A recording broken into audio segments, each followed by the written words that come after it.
धर्मराज युधिष्ठिर बोले, हे जनार्दन, चैत्र मास के कृष्ण पक्ष की एकादशी का क्या नाम है तथा उसकी विधि क्या है, कृपा करके आप मुझे बताइए।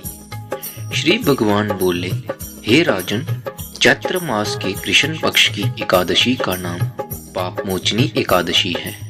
इसके व्रत के प्रभाव से मनुष्य के सभी पापों का नाश होता है। ये सब व्रतों से उत्तम व्रत है। इस पाप मोचनी एकादशी के महात्म्य के श्रवण व पठन से समस्त पाप नाश को प्राप्त हो जाते हैं। एक समय देव ऋषि नारद जी ने जगत पिता ब्रह्मा जी से कहा, महाराज, आप मुझसे चैत्र मास के कृष्ण पक्ष की एकादशी का विधान कहिए। ब्रह्मा जी कहने लगे कि हे नारद, चैत्र मास की कृष्ण पक्ष की एकादशी पाप मोचनी एकादशी के रूप में मनाई जाती है। इस दिन भगवान विष्णु का पूजन किया जाता है।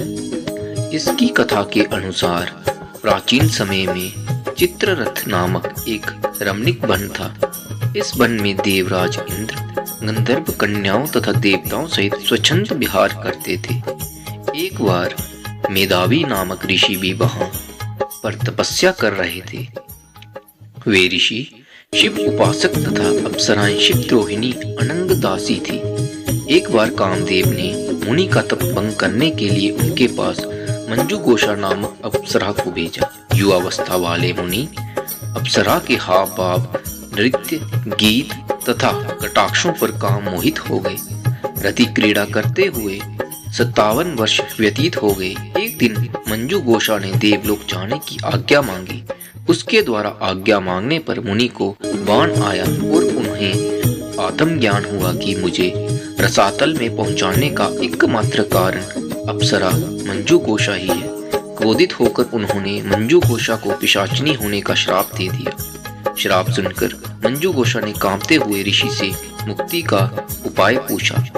तब मुनिश्री ने पाप मोचनी एकादशी का व्रत रखने को कहा और अप्सरा को मुक्ति का उपाय बताकर पिता चैवन के आश्रम में चले गए। पुत्र के मुख से श्राप देने की बात सुनकर चैवन ऋषि ने पुत्र की घोर निंदा की तथा उन्हें पाप मोचनी चैत्र कृष्ण एकादशी का व्रत करने की आज्ञा दी।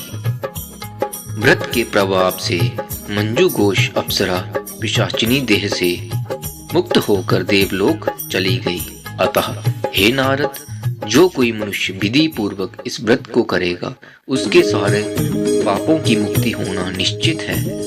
और जो कोई इस व्रत के महात्म्य को पढ़ता और सुनता है उसे सारे संकटों से मुक्ति मिल जाती है।